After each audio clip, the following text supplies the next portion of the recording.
So if you think about a regular factory, right? It's big, it's regional at best, or national. You know, our lettuce comes from California, pretty much, right?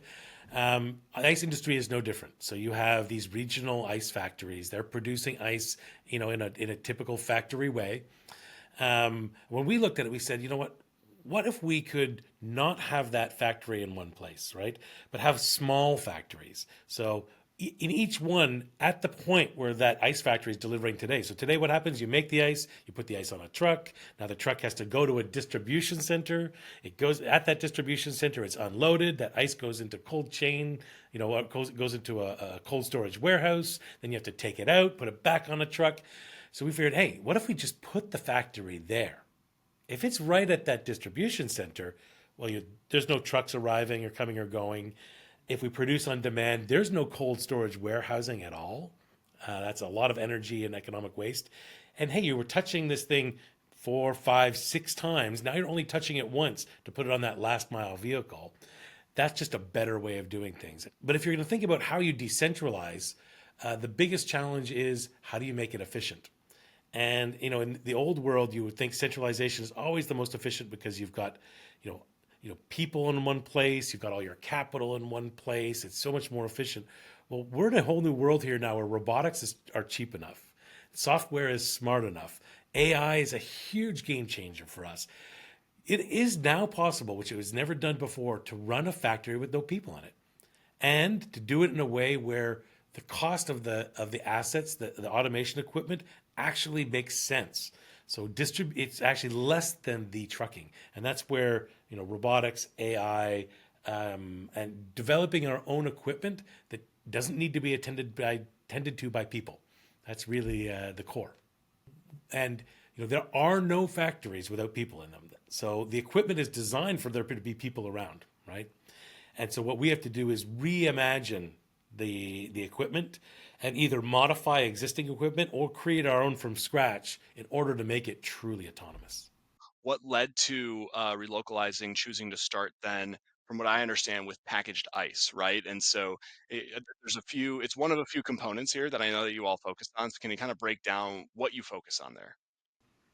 So we started the water discovery was kind of interesting. So again, I started with mushrooms, right? And then I looked at the unit economics. I couldn't figure out how to make it work. And and then I met a person who worked in the beverage industry, and I met somebody else who worked in the ice industry. And what we discovered was, oh my God, transportation is the number one cost of goods sold item after marketing, if you're, say, a Pepsi or a Coke. But for packaged ice, it's number one. It's the number one cost. It's also the number one problem. So it was really fortuitous. Stumbling, talking to the right person, the right time, and we realized, okay, products made of water, this is where it works. And that's the same reason that Tesla, for their Tesla Semi, started with Pepsi. That's a product made of water. It's heavy. It's expensive to ship. And it's always a bit of luck.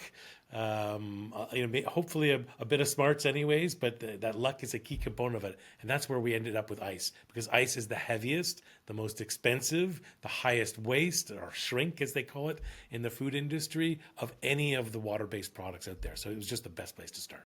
Where is relocalized today? What do you guys like? What stage are you all at with deploying this? We're a venture-backed company. We've been around for a few years now.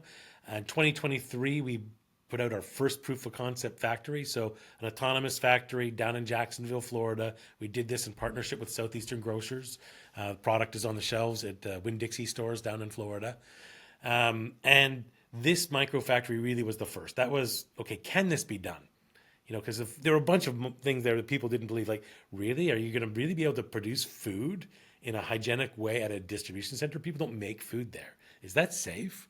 And then the second question, would it really ever let you do that? Well, I'm not sure. Well, would they not? And then ultimately, how does the FDA feel about this, right? Normally they like to go to a big factory and inspect it, very quickly. Now, how many factories do you have? This is crazy. You have to be registered. This is a food safe environment. It has to be as well. And so really that proof of concept proved all of that. We delivered and over delivered on our goals with that. And actually right now we're building and deploying in the coming weeks and months the world's first full scale facility. So we'll be doing it full scale commercially with strong unit economics and delivering the carbon reduction that really is at the heart of everything we do.